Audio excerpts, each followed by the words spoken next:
Hello friends, હું ભાવિન માંકડ આપ સૌનું હાર્દિક સ્વાગત કરું છું કોમ્પિટિટિવ ડીજી ક્લાસની અંદર. મિત્રો, આજે ખાસ કરીને અમે લોકો દુબઈ આવેલા છીએ અને અબુધાબીની અંદર એક અતિ મહત્ત્વના મંદિરની આપણે ચર્ચા કરવાની છે, જેનું નામ છે BAPS સંસ્થા દ્વારા બનાવવામાં આવેલું સ્વામિનારાયણ સંપ્રદાયનું મંદિર.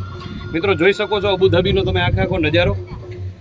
મિત્રો, મોદી સાહેબ 2015 ઓગસ્ટ મહિનાની અંદર જ્યારે અહીંયા આવેલા હતા અને શેખ સાહેબ સાથે જ્યારે MOU સાઇન કરેલા હતા, એ સમયે કુલ 28 MOU સાઇન કરવામાં આવેલા હતા અને શેખ સાહેબે પોતાના સંપૂર્ણ પરિવાર સાથે મોદી સાહેબને મેળવા અને 29 એકર જમીન અહીંયા ભેટ આપેલી હતી અને ભાજપ સરકાર દ્વારા અને BAPS સંસ્થા દ્વારા અહીંયા મંદિરનું નિર્માણ કરવામાં આવેલું છે. આ ભવ્ય મંદિર તમે જોઈ શકો છો. આપણા ગુજરાતની અંદર પણ સૌથી મોટું જો કોઈ મંદિર હોય તો ગાંધીનગરની અંદર આવેલું BAPSનું જ મંદિર છે અને ત્યાં પણ ગુલાબી કલરના પથ્થરોનું બનાવવામાં આવેલું છે અને અહીંયા પણ ગુલાબી કલરના જ પથ્થરોનું બનાવવામાં આવેલું છે.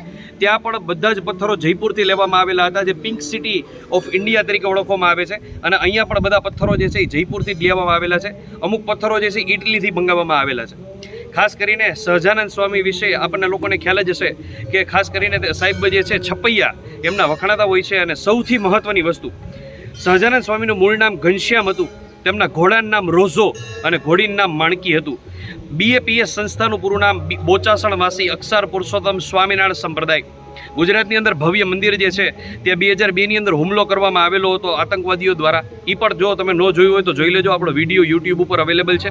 અને અબુધાબીની અંદર સૌથી મોટો મંદિર છે. દુબઈ અને અબુધાબીની વચ્ચે અહીંયા મંદિર આવેલું છે. તો ખાસ કરીને તમે આ ભવ્ય મંદિર જોઈ શકો છો.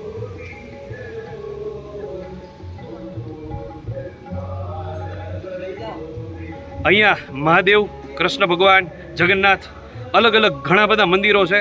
અને સફેદ આરસનો પણ અંદર બહુ કોતરણીવાળો સખત જબરદસ્ત પ્રયોગ કરવામાં આવેલો છે.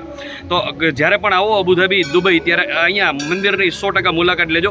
અંદર ફોટોગ્રાફી અલાઉડ નથી, એટલા માટે આપેલી નથી. અહીંયા બહાર સ્વિમિંગ પુલથી માંડીને તમે જોઈ શકો છો બધી જ વસ્તુ.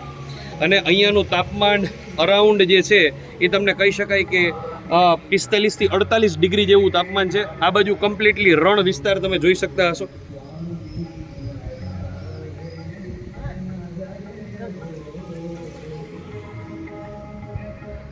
તો મિત્રો, સંપૂર્ણ ઇન્ફોર્મેશન તમને આપી. Thank you so much.